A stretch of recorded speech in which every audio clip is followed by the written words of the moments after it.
Hello students, guidance গুরুর পক্ষ থেকে তোমাদের জন্য upcoming SSC MTS, SSC GD এবং এসএসসি ফেজ 9 এর জন্য প্রতিদিন যে মিক্স এমসিকিউ করানো হচ্ছে তার আজকে আরও একটি গুরুত্বপূর্ণ ক্লাস এবং সেট নাম্বার 7 নিয়ে হাজির হয়ে পড়েছি, যেখানে আমরা প্রতিদিন 30টি করে গুরুত্বপূর্ণ মিক্স এমসিকিউ করি। অর্থাৎ প্রতিটা সাবজেক্ট থেকেই কিন্তু প্রশ্ন উত্তর থাকে, history, geography, polity, economics, static GK এবং কারেন্ট অ্যাফেয়ার্স। তো এই সমস্ত গুরুত্বপূর্ণ ক্লাসগুলো তোমরা প্রতিদিন পেতে হলে অবশ্যই চ্যানেলটিকে সাবস্ক্রাইব করে নাও এবং পাশের বেল আইকনটি প্রেস করে রাখো এবং ক্লাসের পিডিএফ পাওয়ার জন্য আমাদের টেলিগ্রাম চ্যানেলে যুক্ত হয়ে যাও, সেখান থেকে এই পিডিএফগুলো পেয়ে যাবে।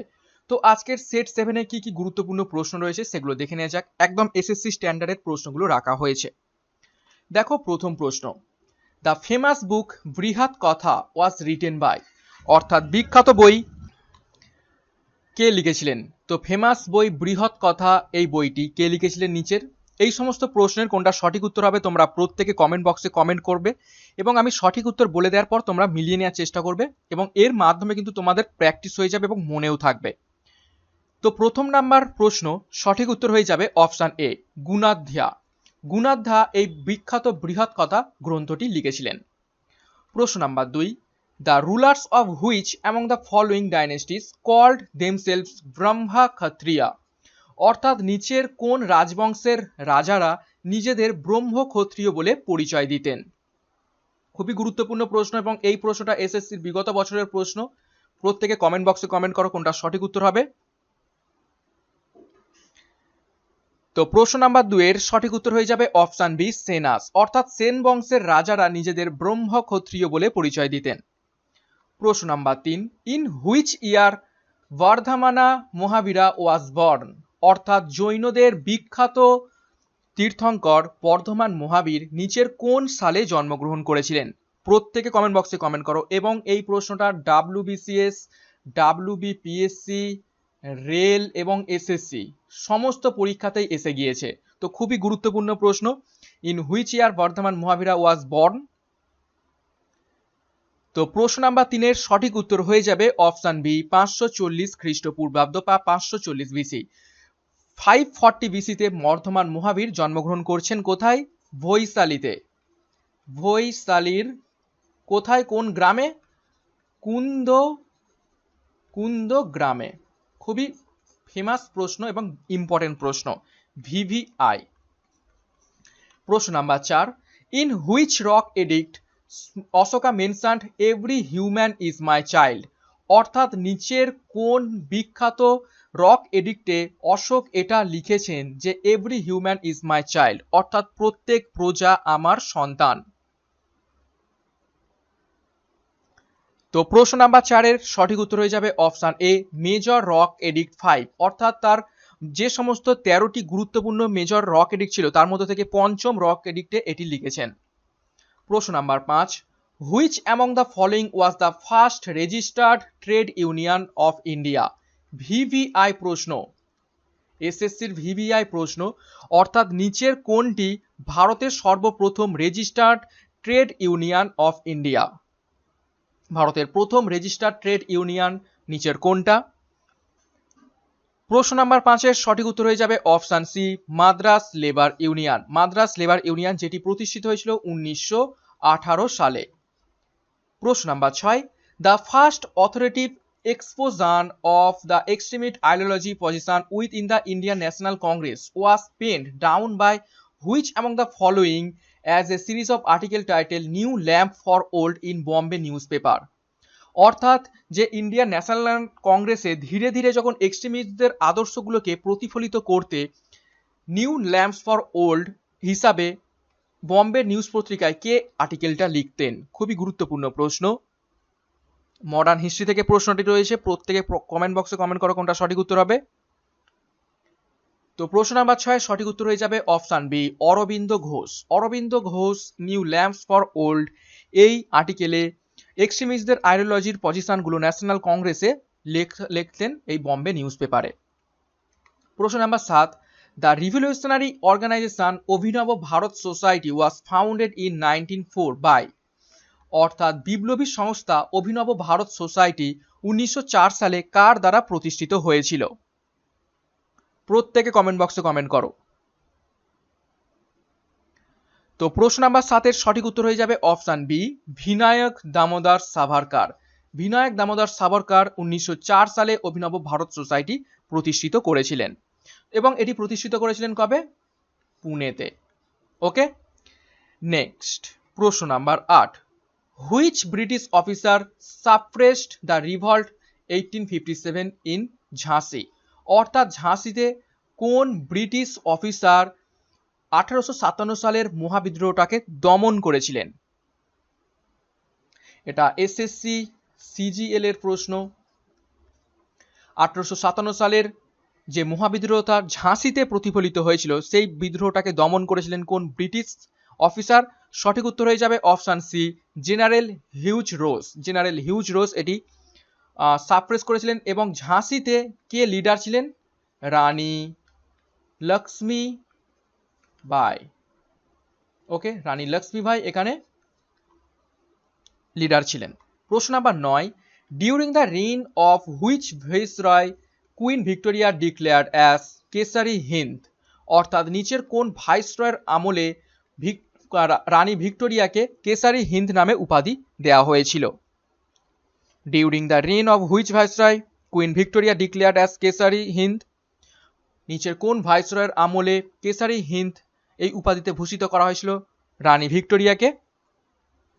সঠিক উত্তর হয়ে যাবে অপশন বি, লর্ড নর্থ ব্রুকের আমলে এবং এটি হয়েছিল 1877 সালে।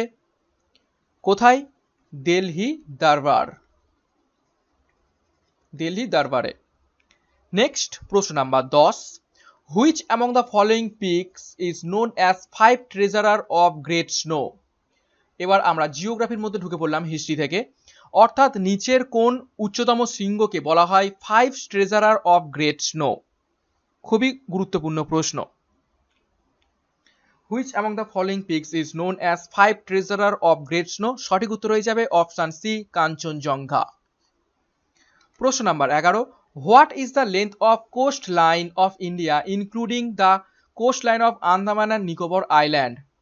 অর্থাৎ আন্দামান এবং নিকোবর আইল্যান্ডেরও কোস্ট লাইন যুক্ত করে আমাদের ভারতবর্ষের টোটাল যে কোস্ট লাইন রয়েছে তার দৈর্ঘ্য কত? বহুবার পরীক্ষায় এসেছে এই প্রশ্নটা, খুবই গুরুত্বপূর্ণ প্রশ্ন। তো প্রশ্ন নাম্বার 11 এর সঠিক উত্তর হয়ে যাবে অপশন বি, 7517 কিলোমিটার। এটা হচ্ছে কি আমরা দেখলাম total coast line including islands, আর উইথআউট আইল্যান্ড সেটা হচ্ছে 6100 কিলোমিটার কোস্ট লাইনের দৈর্ঘ্য। ওকে, নেক্সট প্রশ্ন নাম্বার 12, ন্যাশনাল কেমিক্যাল ল্যাবরেটরি বা NCL is located at? National chemical laboratory বা NCL is located at VVI প্রশ্ন। এটা রেলের বহুবার প্রশ্নটা এসেছে এবং এসএসসিতে কিন্তু আসার প্রবল চান্স রয়েছে। প্রত্যেকে কমেন্ট বক্সে কমেন্ট করো কোনটা সঠিক উত্তর হবে। তো প্রশ্ন নাম্বার 12 সঠিক উত্তর হয়ে যাবে অপশন সি, পুনেতে অবস্থিত রয়েছে ন্যাশনাল কেমিক্যাল ল্যাবরেটরি। প্রশ্ন number 13, cultivation of which of the following crops is alleged to be responsible for Maharashtra's Marathwada drought? অর্থাৎ নিচের কোন শস্যের চাষের ফলে মহারাষ্ট্রে মারাঠাওয়াড়াতে খরা দেখা দিয়েছে? তো প্রশ্ন নাম্বার 13 সঠিক উত্তর হয়ে যাবে অপশন এ, সুগার কেন বা আখের চাষ। আখের চাষের জন্য প্রচুর পরিমাণে জল দরকার হয় এবং সেই জন্য মহারাষ্ট্রের মারাঠাওয়াড়াতে খরা দেখা দিয়েছে এই সুগার কেন চাষের জন্য। প্রশ্ন নাম্বার 14 দেখব, which among the following article of constitution of India abolishes the untouchability? অর্থাৎ সংবিধানের কোন ধারাটা অস্পৃশ্যতাকে বন্ধ করে দিয়েছে? Which among the following article of constitution, নিচের কোন ধারাটি আমাদের সংবিধানের মধ্য থেকে অ্যাবলিশেস দ্য আনটাচেবিলিটি, অস্পৃশ্যতা বন্ধ করে দিয়েছে? তো সঠিক উত্তর হয়ে যাবে অপশন সি, আর্টিকেল 17। প্রশ্ন নাম্বার 15 দেখো, which article of Indian constitution gives an extensive original jurisdiction to Supreme Court in regarded to enforcement of fundamental rights? খুবই গুরুত্বপূর্ণ প্রশ্ন। Which article of the Indian constitution, অর্থাৎ নিচের আমাদের সংবিধানের কোন ধারাটি gives an extensive original jurisdiction to Supreme Court in regard enforcement of fundamental rights, অর্থাৎ মৌলিক কর্তব্য নিয়ে যদি আমাদের কোনো সমস্যা থাকে সেইটাকে নিয়ে আমরা সুপ্রিম কোর্টে বিচারাধীন যেতে পারি, তো সেটা কোন আর্টিকেলের মাধ্যমে আমরা সেটা করতে পারি। তো প্রশ্ন নাম্বার 15 সঠিক উত্তর হয়ে যাবে অপশন বি, আর্টিকেল 32, আর্টিকেল 32 এর মাধ্যমে এটা করতে পারি। প্রশ্ন number 16, which amendment of Indian constitution has abolished the nomination of Anglo Indian to Lok Sabha and legislative assembly. Very important প্রশ্ন এই বছরের এসএসসির জন্য, ভিভিআই। অর্থাৎ নিচের কোন সংবিধান সংশোধনীর মাধ্যমে যে দুজন অ্যাংলো ইন্ডিয়ানকে লোকসভাতে এবং আইনসভাতে নমিনেশন করা যেত সেটাকে বন্ধ বা অ্যাবলিশ করে দেওয়া হয়েছে। খুবই গুরুত্বপূর্ণ প্রশ্ন। তো প্রশ্ন নাম্বার 16 সঠিক উত্তর হয়ে যাবে অপশন ডি, 104 নম্বর অ্যামেন্ডমেন্ট অ্যাক্ট, 104th অ্যামেন্ডমেন্ট অ্যাক্টের মাধ্যমে 2020 সাল থেকে এটা বন্ধ করে দেওয়া হয়েছে, অর্থাৎ লেজিসলেটিভ অ্যাসেম্বলি এবং লোকসভাতে অ্যাংলো ইন্ডিয়ানদের আর নমিনেশন করা যাবে না। প্রশ্ন number 17, which among the following is correct about Giffen goods. আমরা ইকোনমিক্সের মধ্যে ঢুকে পড়লাম সংবিধানের পরে, অর্থাৎ নিচের কোনটা গিফিন গুডস নামে পরিচিত বা গিফিন গুডসের ব্যাপারে কোনটা সঠিক। Which among the following is correct about Giffen goods, নিচের কোনটি গিফিন গুডসের ব্যাপারে সঠিক ধারণা। সঠিক উত্তর হয়ে যাবে option B, they don't obey law of demand. They don't obey law of demand, তারা কোনো রকম এই যে ডিম্যান্ডের ল এটা কিন্তু ওবে করে না। প্রশ্ন number 18, among the following is called India's market watchdog, অর্থাৎ নিচের কোনটা বাজারের ওয়াচডগ নামে পরিচিত। নিচের কোনটা বাজারের ওয়াচডগ নামে পরিচিত, খুবই গুরুত্বপূর্ণ প্রশ্ন এটি, ভিভিআই বহুবার ইকোনমিক্সের মধ্য থেকে এই প্রশ্নটা এসেছে, এসএসসির জন্য কিন্তু খুবই গুরুত্বপূর্ণ। তো প্রশ্ন নাম্বার 18 সঠিক উত্তর হয়ে যাবে অপশন বি, সেবি। সেবিকে বলা হয় ইন্ডিয়াস মার্কেট ওয়াচডগ, অর্থাৎ ভারতীয় বাজারের ওয়াচডগ। এটার হচ্ছে ফুল ফর্ম কি, stock exchange board of India, okay, এই সেবির ফুল ফর্ম। প্রশ্ন number 19, in which of the following the term cap and trade is used, অর্থাৎ নিচের কোন ক্ষেত্রে ক্যাপ অ্যান্ড ট্রেড এই টার্মটা আমরা ইউজ করে থাকি। অর্থনীতির কোন ক্ষেত্রে আমরা ক্যাপ অ্যান্ড ট্রেড এই টার্মটা ইউজ করে থাকি। তো প্রশ্ন নাম্বার 19 সঠিক উত্তর হয়ে যাবে option C, emission trading. Emission trading এর ক্ষেত্রে আমরা ক্যাপ অ্যান্ড ট্রেড এই শব্দটা আমরা ইউজ করে থাকি। দেখো এবার আমরা সায়েন্সের মধ্যে ঢুকে পড়লাম প্রশ্ন নাম্বার 20 মধ্য থেকে। Two flat mirrors are placed at angle of 60 degree from each other, how many images will be formed of a candle placed between them, অর্থাৎ দুটো আয়না, এই একটা আয়না এবং এই একটা আয়না, এই দুটোকে আমরা কি 60 ডিগ্রি কোণে রেখেছি। তো এই দুটো আয়নার মাঝখানে একটা কি রাখা হয়েছে, একটা ক্যান্ডেল রাখা হয়েছে। তো এই ক্যান্ডেলটার কতগুলো আমরা ইমেজ দেখতে পাবো, খুবই গুরুত্বপূর্ণ প্রশ্ন। তো এটা সূত্র রয়েছে, এটা সূত্র হলো 360 ডিগ্রি মাইনাস n বাই 1, তো n ইকুয়াল টু এই ডিগ্রি, n ইকুয়াল টু কত, 60 ডিগ্রি এখানে দেওয়া রয়েছে।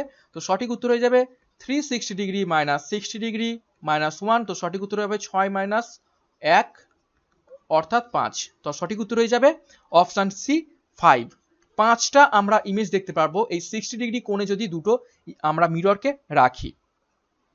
নেক্সট প্রশ্ন number 21, which among the following compound is most commonly used in photochromic lens, অর্থাৎ নিচের কোন কেমিক্যাল কম্পাউন্ডটা ফটোক্রোমিক লেন্স তৈরিতে আমরা খুব বেশি পরিমাণে ব্যবহার করে থাকি। তো প্রশ্ন নাম্বার 21 এর সঠিক উত্তর হয়ে যাবে option B, silver chloride, AgCl। AgCl আমরা খুব বেশি পরিমাণে ব্যবহার করে থাকি ফটোক্রোমিক লেন্স তৈরি করার ক্ষেত্রে। প্রশ্ন number 22, by how many times are the electrostatic forces stronger than gravitational force for a fixed distance, অর্থাৎ একটা নির্দিষ্ট দূরত্বে গ্র্যাভিটেশনাল ফোর্স ফোর্সের থেকে ইলেকট্রোস্ট্যাটিক ফোর্স কত গুণ বেশি? খুবই গুরুত্বপূর্ণ প্রশ্ন এসএসসির জন্য প্রশ্নটা। আরও একবার বলছি, how many Times are the electrostatic force stronger than gravitational force for a fixed distance? অর্থাৎ কোনো নির্দিষ্ট দূরত্বের ক্ষেত্রে ইলেকট্রোস্ট্যাটিক ফোর্স গ্র্যাভিটেশনাল ফোর্সের ক্ষেত্রে কত গুণ বেশি? তো সঠিক উত্তর হয়ে যাবে অপশান বি, 10⁻36 টাইমস বেশি। অর্থাৎ ইলেকট্রোস্ট্যাটিক বেশি গ্র্যাভিটেশনাল ফোর্সের ক্ষেত্রে কত? 10⁻36। এবং নিউক্লিয়ার ফোর্স সেটা কিন্তু আরও বেশি, সেটা হচ্ছে 10⁻38। প্রশ্ন number 23, which among the following bacteria forms an endosymbiotic nitrogen fixing association with root of legumes that help in nitrogen fixation? অর্থাৎ নিচের কোন ব্যাকটেরিয়াটা মটর জাতীয় গাছের মূলে থেকে বাতাসের নাইট্রোজেনের সাথে ফিক্সড হয়ে একটা এন্ডোসিম্বায়োটিক নাইট্রোজেন ফিক্সেশন ঘটায়, যেটা আমাদের মাটির জন্য খুবই গুরুত্বপূর্ণ? প্রত্যেকে কমেন্ট বক্সে কমেন্ট করো কোনটা সঠিক উত্তর হবে, কোন সেই ব্যাকটেরিয়া? তো সঠিক উত্তর হয়ে যাবে option B, rhizobium. Rhizobium bacteria nitrogen fixation এ সহায়তা করে, যেগুলো থাকে লিগাম জাতীয় বা মটর জাতীয় গাছের মূলে। প্রশ্ন number 24, the branch of science herpetology deals with the study of? অর্থাৎ বিজ্ঞানের কোন শাখায় হারপেটোলজি নিয়ে আলোচনা করা হয় সেটাকে আমরা কি বলি? অর্থাৎ বিজ্ঞানের একটি শাখা যেটি হারপেটোলজি নামে পরিচিত, সেই হারপেটোলজিতে আমরা কি নিয়ে গবেষণা বা আলোচনা করি? তো সঠিক উত্তর হয়ে যাবে option D, amphibians and reptiles, যেমন ফ্রগ এবং টোড। ফ্রগ এবং টোডদের এগুলো হচ্ছে কি অ্যাম্ফিবিয়ান এবং রেপটাইলস। তো এদের নিয়ে আলোচনা করার অধ্যয়নকে বলা হয় হারপেটোলজি। নেক্সট প্রশ্ন নাম্বার 25 আমরা দেখব, which among the following is most abundant organic compound in nature? অর্থাৎ প্রকৃতিতে অবস্থিত বা প্রাপ্ত সব থেকে বেশি পরিমাণে পাওয়া যায় এইরকম অর্গানিক কম্পাউন্ড কোনটি? খুবই গুরুত্বপূর্ণ প্রশ্ন, প্রত্যেকে কমেন্ট বক্সে কমেন্ট করো। Which among the following is most abundant, অর্থাৎ সব থেকে বেশি পরিমাণে পাওয়া যায় আমাদের পৃথিবীতে কোন অর্গানিক কম্পাউন্ডটা? তো সঠিক উত্তর হয়ে যাবে এটার অপশান ডি, সেলুলোজ। প্রায় 42% আমরা অর্গানিক কম্পাউন্ড এই সেলুলোজটাকে পেয়ে থাকি, এবং কটনের মধ্যে এটা থাকে প্রায় 90% সেলুলোজ থাকে কটনের মধ্যে। ওকে, নেক্সট আমরা কিছু গুরুত্বপূর্ণ কারেন্ট অ্যাফেয়ার্স দেখে নেব 26 থেকে 30 পর্যন্ত, 5টা প্রশ্ন। What is India's position in world press freedom index 2021? অর্থাৎ 2021 সালের ওয়ার্ল্ড প্রেস ফ্রিডম ইন্ডেক্সে ভারতের স্থান কততম স্থানে রয়েছে? ভিভিআই প্রশ্ন এসএসসির জন্য। তো প্রশ্ন নাম্বার 26-এর সঠিক উত্তর হয়ে যাবে অপশান সি, 142 নম্বর পজিশনে রয়েছে ওয়ার্ল্ড প্রেস ফ্রিডম ইন্ডেক্সে ভারতের অবস্থান। প্রশ্ন number 27, who is the author of recently published book because India comes first? অর্থাৎ সম্প্রতি প্রকাশিত বিকজ ইন্ডিয়া কামস ফার্স্ট এই বইটির লেখক কে? খুবই গুরুত্বপূর্ণ প্রশ্ন কারেন্ট অ্যাফেয়ার্সের মধ্যে থেকে। তো প্রশ্ন নাম্বার 27-এর সঠিক উত্তর হয়ে যাবে অপশান বি, রাম মাধব। রাম মাধব সম্প্রতি প্রকাশিত বই বিকজ ইন্ডিয়া কাম ফার্স্ট এই বইটি লিখেছেন। প্রশ্ন number 28, which city tops the recently released is of living index 2020? অর্থাৎ 2020 সালের ইজ অফ লিভিং ইন্ডেক্সে ভারতের কোন শহর 1 নম্বর স্থানে রয়েছে? প্রশ্ন নাম্বার 28-এর সঠিক উত্তর হয়ে যাবে অপশান বি, ব্যাঙ্গালোর। ব্যাঙ্গালোর রয়েছে ইজ অফ লিভিং ইন্ডেক্স 2020 1 নম্বর স্থানে। প্রশ্ন number 29, who has recently been appointed as the new CEO post of সংসদ টিভি? খুবই গুরুত্বপূর্ণ প্রশ্ন এসএসসির জন্য, ভিভিআই। অর্থাৎ কি বলা হচ্ছে, সম্প্রতি সংসদ টিভি এর সিইও পদে কাকে নিযুক্ত করা হয়েছে? Who has recently been appointed as CEO post of সংসদ টিভি? তো সঠিক উত্তর হয়ে যাবে অপশান সি, রবি কাপুর। প্রাক্তন আইএস রবি কাপুরকে সম্প্রতি সংসদ টিভির সিইও পদে নিযুক্ত করা হয়েছে। এবং আজকের সেট জিকে সেট নাম্বার 7-এর শেষ প্রশ্ন, প্রশ্ন নাম্বার 30 দেখে নেব, who is going to be 48th chief justice of India বা সিজেআই অফ ইন্ডিয়া? খুবই গুরুত্বপূর্ণ প্রশ্ন। অর্থাৎ আমাদের ভারতের 48তম চিফ জাস্টিস অফ ইন্ডিয়া বা প্রধান বিচারপতি কে? তো সঠিক উত্তর হয়ে যাবে অপশন এ, এনভি রামানা। ভারতের 48তম এবং সম্প্রতি নিযুক্ত প্রধান বিচারপতি আমাদের ভারতবর্ষের কে? সঠিক উত্তর হয়ে যাবে এনভি রামানা। তো এটাও কিন্তু ভিভিআই প্রশ্ন এসএসসির জন্য। তো আজকের ক্লাসের মধ্য থেকে আমরা গুরুত্বপূর্ণ 30টি প্রশ্ন উত্তর করে ফেললাম এসএসসি এমটিএস, জিডি এবং ফেজ 9 এর জন্য। তো ক্লাসটা কেমন লেগেছে অবশ্যই একটা লাইক এবং কমেন্ট করে তোমরা জানাবে। বন্ধুদের সাথে অবশ্যই শেয়ার করো এবং গুরুত্বপূর্ণ এই সমস্ত ক্লাসগুলো প্রতিদিন পাওয়ার জন্য চ্যানেলটিকে সাবস্ক্রাইব করে নাও এখনই এবং পাশের বেল আইকনটা কিন্তু প্রেস করে রাখো প্রতিদিন নোটিফিকেশন পাওয়ার জন্য। ক্লাসের পিডিএফ পাওয়ার জন্য টেলিগ্রাম গ্রুপে যুক্ত হয়ে যাও গাইডেন্স গুরুর। তো আজকের মতো ক্লাসটা এখানেই শেষ করছি। Thank you.